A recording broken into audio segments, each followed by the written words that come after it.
देखिए, भारतीय जनता पार्टी जब गरीब सवर्ण को आरक्षण देना हुआ तो 72 घंटे में 10% आरक्षण दे दिया। ना कोई पत्राचार हुआ, ना कोई कमीशन बैठा।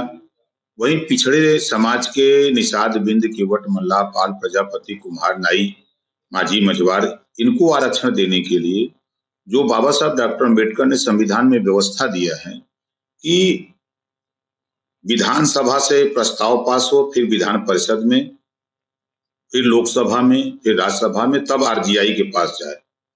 अभी विगत 17 दिसंबर को निषाद पार्टी की तरफ से एक आंदोलन आरक्षण को लेकर के माननीय अमित शाह जी को रमाबाई अंबेडकर मैदान में बुलाया गया और पूरे प्रदेश के आरक्षण चाहने वाले जो पिछड़े समाज के लोग थे वो गए।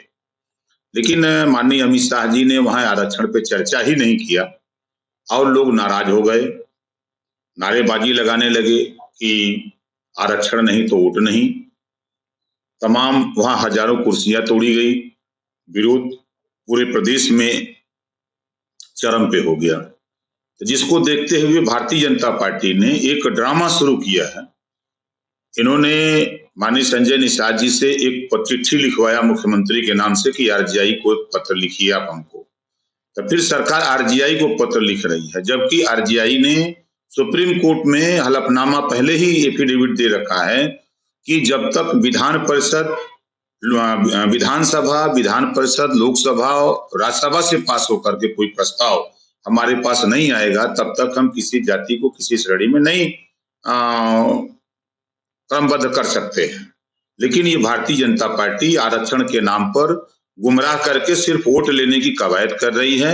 ये पत्राचार सिर्फ इस नाते कर रहे हैं कि आचार संहिता लग जाएगी तो फिर ये झूठ बोलना शुरू करेंगे कि भाई आचार संहिता लग गई है, आप हमको वोट दीजिए और फिर आगे हम आपको आरक्षण देंगे।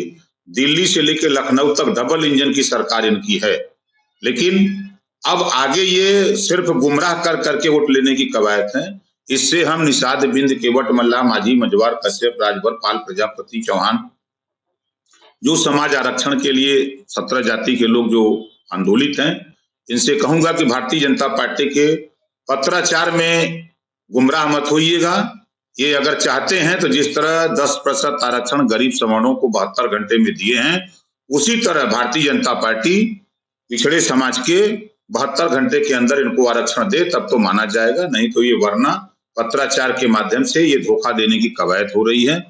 और ये सिर्फ इतना भारतीय जनता पार्टी के लोग आचार संहिता तक ये पत्राचार करेंगे, उसके बाद फिर ये झूठ बोलने की कवायद शुरू कर देंगे। अभी मैंने देखा कि मध्य प्रदेश से यहाँ आए हुए हैं और जो वहां के मुख्यमंत्री मध्य प्रदेश के यहाँ आए थे, अभी उनके जिले में कलेक्ट्रेट में लोग साढ़ हाँक के पहुंचा दिए। और यहाँ जो योगी जी का ललका साढ़ है वो किसानों का धान, इस समय किसानों का जो है अरकल, मटर, गेहूं, आलू, गोभी चल रहा है, ये शिवराज चौहान को नहीं दिखाई दे रहा है। और तो मजे की बात कि सड़क पर 70% एक्सीडेंट इस समय योगी जी के ललका साढ़ से हो रहा है। ट्रामा सेंटर चले जाइए, आपको 70% मरीज साढ़ों से लड़के मिलेंगे। ये इन लोगों को दिखाई नहीं दे रहा। महंगाई इनको दिखाई नहीं दे रहा है। बेरोजगारी 75 साल में सबसे ज्यादा देश में अगर पैदा किया तो भारतीय जनता पार्टी ने पैदा किया। ये बेरोजगारी पे बात नहीं करेंगे, ये महंगाई पे बात नहीं करेंगे, ये भ्रष्टाचार पे बात नहीं करेंगे, ये प्रदेश में अमन चैन कैसे हो इस पे बात नहीं करेंगे। ये गरीबों का धोती खोल के गरीबों को कपार पे बांध रहे हैं। ये गैस सिलेंडर जो 400 में मिलता था उसको 1000 कर दिया, जो सरसों का तेल 50 रुपया किलो मिलता था उसको 200 पार कर दिया। दोनों का बढ़ा हुआ दाम जोड़ दीजिए तो फिर 750। अनाज दे रहे हैं 250 का लोगों को और ढिढोरा पीट रहे हैं गरीबों को, हम अनाज दे रहे हैं। तो ये शिक्षा की बात नहीं करेंगे, स्वास्थ्य की बात नहीं करेंगे, रोजगार की बात नहीं करेंगे, एक दूसरे पर सिर्फ आरोप प्रत्यारोप की बात करेंगे। इस नाते इनके बहकावे में कोई आने वाला नहीं है। वो क्या बताएंगे, इसी बलिया में उन्हीं के रथ को तो लोगों ने दौड़ा लिया, भगा दिया उन्हीं के रथ को। अब जेपी नड्डा जी राष्ट्रीय अध्यक्ष आए थे अम्बेडकर नगर में, कुर्सी को भाषण सुना रहे थे।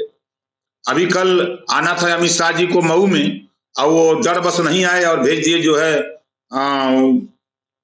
क्या नाम है इनको, जो प्रभारी यहाँ बन करके आए हुए धर्मेंद्र प्रधान जी को। और स्थिति ये हो गई कि वहां कोई सुनने वाला नहीं, भीड़ गाली देते हुए सांड को लेकर के, महंगाई को लेकर के, बेरोजगार जो चरम सीमा पर है, नौजवान रोजगार के लिए कोई, तो सारे लोग तो गाली देते हुए मीटिंगों में जो ले गए वहां से गाली देते हुए आ रहे हैं। कहीं इनको खड़ा होने की जगह नहीं मिल रही है। तो ये क्या समाजवादी पार्टी की तरफ जो अमली उठा रहे हैं, पहले अपने गिरेबान में झांक के देखें कि नोटों के बल पे मध्य प्रदेश में सरकार चल रही है, वोटों के बल पे नहीं, नोटों के बल पे ये सरकार चल रही है। खरीद फरोख्त करके कांग्रेस पार्टी के विधायकों को खरीद करके ये सरकार चला रहे हैं। ये क्या बोलने वाले हैं? सुपुआ चलनिया बोले थे जगह 72 छेद। हमसे जुड़े रहने के लिए हमारे YouTube चैनल को सब्सक्राइब करें और नई वीडियो की नोटिफिकेशन के लिए बेल आइकॉन को दबाएं। अगर आप ये वीडियो Facebook पर देख रहे हैं तो लाइक जरूर करें और ज्यादा से ज्यादा शेयर करें। धन्यवाद।